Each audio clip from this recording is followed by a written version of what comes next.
बात प्राचीन महाभारत काल की है। महाभारत के युद्ध में जो कुरुक्षेत्र के मैदान में हुआ, जिसमें 18 अक्षौणी सेना मारी गई। इस युद्ध में समापन और सभी मृतकों को तिलांजलि देने के बाद पांडवों सहित श्री कृष्ण पितामह भीष्म से आशीर्वाद लेकर हस्तिनापुर को वापस हुए। तब श्री कृष्ण को रोककर पितामह ने श्री कृष्ण से पूछ ही लिया, मधुसूदन, मेरे कौन से कर्म का फल है जो मैं सरसैया पर लेटा हूँ। यह बात सुनकर मधुसूदन मुस्कुराए और पितामह भीष्म से पूछा, पितामह, आप कुछ पूर्व जन्मों का ज्ञान है? इस पर पितामह ने कहा, हाँ श्री कृष्ण, मुझे अपने 100 पूर्व जन्मों का ज्ञान है कि मैंने किसी भी व्यक्ति का कभी अहित नहीं किया।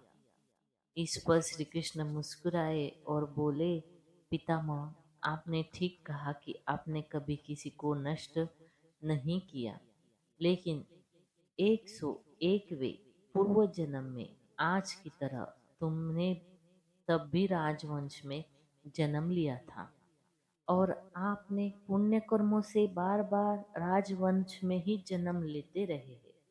लेकिन उस जन्म में जब तुम युवराज थे, तब एक बार आप शिकार खेलकर जंगल से लौट रहे थे। एक सैनिक दौड़ता हुआ आया और बोला, राजन, मार्ग में एक सर्प पड़ा है। यदि हमारी टुकड़ी उसके ऊपर से गुजरी तो वह मर जाएगा। भीष्म ने कहा, एक काम करो, उसे किसी लकड़ी में लपेटकर झाड़ियों में फेंक दो। सैनिक ने वैसा ही किया। उस सांप को लकड़ी में लपेटकर झाड़ियों में फेंक दिया। दुर्भाग्य से झाड़ी कंटीली थी। सांप उसमें फंस गया। जितना प्रयास उसने निकलने का करता और अधिक फंस जाता। कांटे उसकी देह में गड़ गए। खून रिसने लगा। धीरे धीरे वह मृत्यु के मुंह में जाने लगा। 18 दिन तक तड़प के बाद उसने प्राण निकल गए। भीष्म बोले, हे त्रिलोकीनाथ, आप जानते हैं कि मैंने जानबूझकर ऐसा नहीं किया, अपितु मेरा उद्देश्य उस सर्प की रक्षा था। तब ये परिणाम क्यों? कृष्ण बोले, ताजश्री, हम जानबूझकर क्रिया करें या अनजाने में, किंतु क्रिया तो हुई ना, उसके प्राण तो गए ना। ये विधि का विधान है। जो क्रिया हम करते हैं उसका फल भोगना ही पड़ता है। आपका पुण्य इतना प्रबल था कि 101 भव उस पाप फल को उदित होने में लग गए। लेकिन हस्तिनापुर की राजसभा में द्रौपदी का चिरहरण होता रहा और आप मूक दर्शक बनकर देखते रहे, जबकि आप सक्षम थे उस अबला पर अत्याचार रोकने में।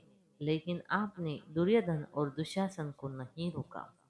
इसी कारण पितामह, आपके सारे पुण्य कर्म क्षीण हो गए और सांप का श्राप आप पर लागू हो गया। तो दोस्तों, हमें ये सीख मिलती है कि जाने अनजाने में भी किया गया कर्म का जिम्मेदार हम आत्मा ही है। क्यों बोला गया है कि कर्म बहुत सोच समझ कर करना चाहिए? क्योंकि व्यवहार में आने से पहले मन फिर वचन फिर कर्म में आता है।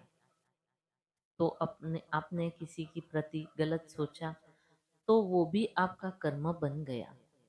तो दोस्तों, आपको ये आज की कहानी अच्छी लगी हो तो हमारे चैनल को लाइक, शेयर और सब्सक्राइब जरूर करें। धन्यवाद। हर हर महादेव।